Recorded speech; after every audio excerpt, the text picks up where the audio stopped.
এই মায়ার পৃথিবীতে আমরা শুধু নিজেদের আখেরে গোছাতেই ব্যস্ত থাকি। বাড়ি, গাড়ি, অর্থ সম্পদ এইগুলোর নেশায় জীবনের অর্ধেক সময়টাই পার করে ফেলি, কিন্তু আমরা ভুলেই যাই এই মায়ার পৃথিবী একদিন ছেড়ে যেতে হবে। জীবনের অর্ধেক সময়টা যে পার করে দিয়েছি টাকা ইনকামের নেশায়, বাড়ি, গাড়ি, অর্থ সম্পদ এইসবের জন্য যে অর্ধেক সময়টা নষ্ট করলাম, কিন্তু আমরা ভুলেই যাই এই সম্পদগুলো এই মায়ার পৃথিবীতেই রেখে যেতে হবে। সোয়া হাত মাটির নিচে তো আর নিয়ে যেতে পারবো না। আসসালামু আলাইকুম সবাইকে, welcome back to Sana Sharif blog. সবাই কেমন আছেন? হোপফুলি সবাই অনেক ভালো আছেন। আলহামদুলিল্লাহ আমরা অনেক ভালো আছি। আবারও চলে আসলাম নতুন একটা ভিডিও নিয়ে। সকালবেলা ফ্রেশ হয়ে আমি আমার আম্মুর কথা বলতেছিলাম। আমার আম্মু 10 দিনের বেশি হয়ে গেল নানি বাড়িতে গিয়েছে। আমার আম্মু আগে তার মার বাড়িতে যেত অনেক আনন্দ নিয়ে, কিন্তু এইবার আর সেই আনন্দ নিয়ে তার মার বাড়িতে যায়নি। ওয়েট আগে দেখো তো আমার হাঁসের মাংস রান্নাটা কেমন হয়েছে, কালারটা সেই আসছে না?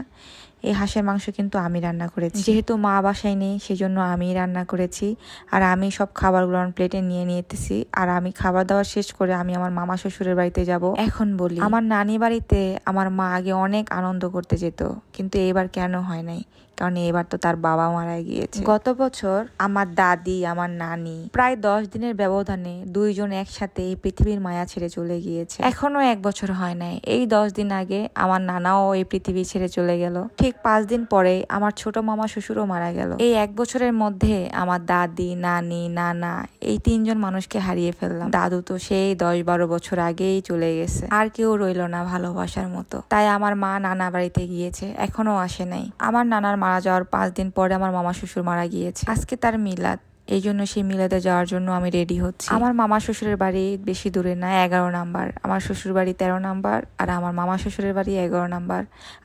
আমার শাশুড়ির বাবার বাড়ি। আমি একা একা যাওয়ার জন্য বের হয়ে গেলাম, কারণ আমার হাজবেন্ড নাই। আমার হাজবেন্ড সিলেটে গিয়েছে, সেই জন্য আমি একা যাওয়ার জন্য একদম রিক্সা নিয়ে রওনা দিয়ে দিলাম। আমার শ্বশুর বাড়ি 13 নাম্বার থেকে আমার নানা শ্বশুরের বাড়ি 11 নাম্বার যেতে বেশি টাইম লাগে না। রিক্সায় 15 মিনিটের মতন টাইম লাগে, আর বেশি জ্যাম হলে এই 20 মিনিট, এর বেশি সময় লাগে না। আমি যাওয়ার পরে দেখি মিলাদ শুরু হয়ে গিয়েছে। তাই বড় মামার ঘরে ব্যাগটা রেখে আমরা বাহিরে বের হয়েছি। ছোট মামার বাড়িতে যাব, ওইখানে মিলাদ হবে, মেয়েদের জন্য ওইখানেই জায়গা করেছি। তাই রাস্তায় বের হয়েছি ওই বাড়িতে যাওয়ার জন্য। আর এই বিল্ডিংটা ভিডিও ক্যান করেছি জানেন? এই পুরোটাই হচ্ছে আমার নানা শ্বশুরের জায়গা। তাদের ছেলে মেয়ের জন্য কোটি কোটি টাকার সম্পদ রেখে গিয়েছে। অর্ধেক জায়গার উপরে এই বিল্ডিংটা মামারা সবাই করতেছে, কিন্তু ছোট মামা কি জানতো যে সেই বিল্ডিং আর উঠতে পারবে না? এই সেই দোকানগুলো আজকে মামা বেঁচে নাই দেখে দোকানটাও খোলা হয়নি। বাইদাবে আমরা মিলাদ শেষ করে বড় মামার বাসায় যাচ্ছি। বড় মামা ছোট মামার বাসায় শুধু গেট দুইটা আলাদা। বাইদাবে এটা হচ্ছে বড় মামি, আমার 4 নাম্বার যা, এই যে 4 নাম্বার যার মা, 4 নাম্বার যা আমার সম্পর্কে ননদ হয়, আবার ভাবিও হয়। কারণ আমার মামা শ্বশুরের মেয়েকে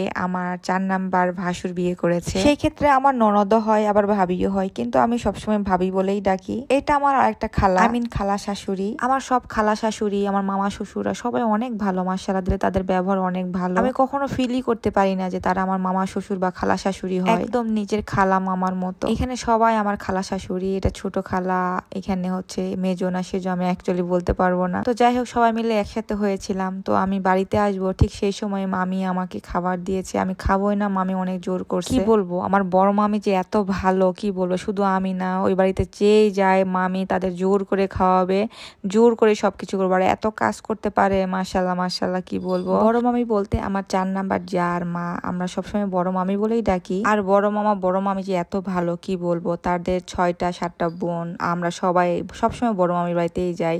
আর গেলে বড় মামি কখনো বিরক্ত হয় না, এত খুশি হয়, খাইতে না চাইলেও জোর করে খাওয়ায়। কি বলবো, তাদের প্রশংসা করে শেষ করা যাবে না। তো আমি 11টার দিকে বাসায় চলে এসেছি। আসার পরে দেখি আমার আম্মু চলে এসেছে। এই তো আমার নানির হাতের লাগানো গাছের কদবেল নিয়ে আসছে আমার মা। নানি নাই, কিন্তু তার লাগানো গাছের ফলগুলো আমরা এখনো খাচ্ছি। আজকে ভিডিওটা এইটুক পর্যন্তই। বাই বাই সবাইকে।